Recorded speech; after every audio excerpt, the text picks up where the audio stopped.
Hi అండి, welcome to Lakshmidevi channel. ఈరోజు నేను టమాటా పచ్చడి ఎలా పెట్టుకోవాలో చూపిస్తానండి. నిల్వ పచ్చడి ఇలా పెట్టుకుంటే 6 నెలల పాటు నిల్వ ఉంటుందండి. ఈ పచ్చడి అపార్ట్మెంట్లో ఉన్న వాళ్ళకి ముక్కలు కోసి ఎండబెట్టుకోవాలంటే ఇబ్బంది కదండి. ఇట్లా నేను చూపెట్టిన విధానంగా చేసుకోండి. సంవత్సరం పాటైనా ఫ్రిడ్జ్లో పెట్టుకుంటూ ఉంటుందండి. బయట పెట్టుకుంటే 6 నెలల పాటు నిల్వ ఉంటుంది. ముందుగా 1 కేజీ టమాటా తీసుకొని శుభ్రంగా కడిగి పక్కకు పెట్టుకోవాలి. కొంచెం తడి ఉన్నా ఏం కాదు. ప్యాన్ పెట్టుకొని ముక్కలుగా కట్ చేసుకొని కొంచెం ఆయిల్ వేసుకోవాలి. వేసుకున్న తర్వాత మనం కట్ చేసిన ముక్కలు అందులో వేసుకోండి. హైలోనే పెట్టుకోండి.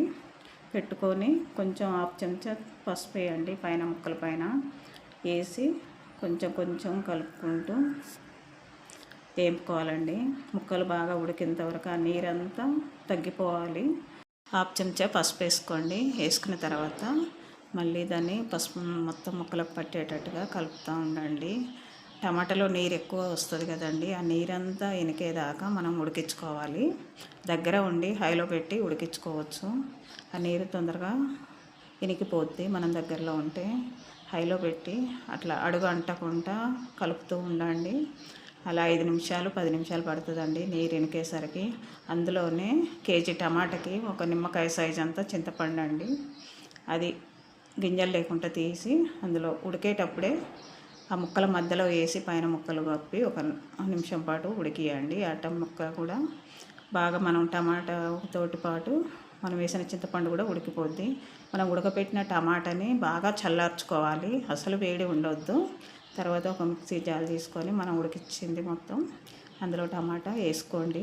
వేసుకున్న తర్వాత గంట అంటే అర్థం కాదు కదండి. 50 గ్రాముల ఉప్పు, 100 గ్రాముల కారం, జీలకర్ర పొడి చెంచాడు, మెంతి పొడి, ఒక 4 వెల్లిపాయలు మెత్తగా రుబ్బినాయండి. అది కూడా ముద్ద అందులో వేసుకొని మొత్తం ఇలా మిక్సీ పట్టుకోండి. బాగా మెత్తగా కూడా పట్టొద్దండి. నేను చూపెట్టిన విధానంగా పట్టండి.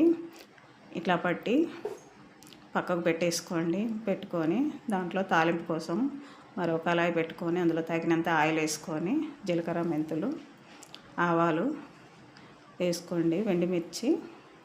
అందులో వెండిమిర్చి కూడా వేయండి. సిమ్లో పెట్టి తాలింపు వేసుకోవాలండి.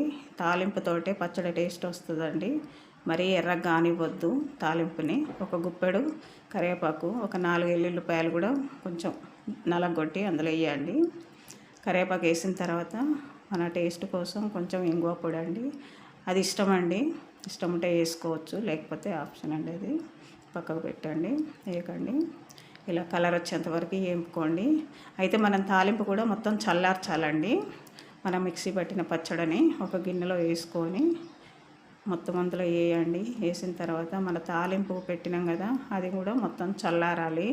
చల్లారితేనే వేడి మీద ఇందులో కలిపి మన డబ్బాకి ఎత్తినామంటే పచ్చడి ఖరాబ్ అయిపోద్దండి. ఇలా మొత్తం చల్లగా అయిన తర్వాత ఆ పచ్చళ్ళలో వేసి మొత్తం కలిసిపోయేటట్టుగా ఇట్లా కలుపుకోండి.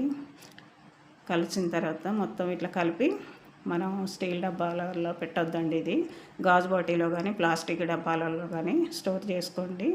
ఫ్రిడ్జ్లో కానీ బయట పెట్టుకుంటే 6 నెలల పాటు ఉంటుందండి. అదే ఫ్రిడ్జ్లో పెట్టుకుంటే సంవత్సరం పాటు ఉంటుందండి. వేడి అన్నంలో ఒక చెంచాడు పచ్చడి వేసుకొని కొద్దిగా నెయ్యి వేసుకొని తింటే ఆ టేస్టే వేరండి. మీకు కనుక వీడియో నచ్చితే లైక్ చేయండి.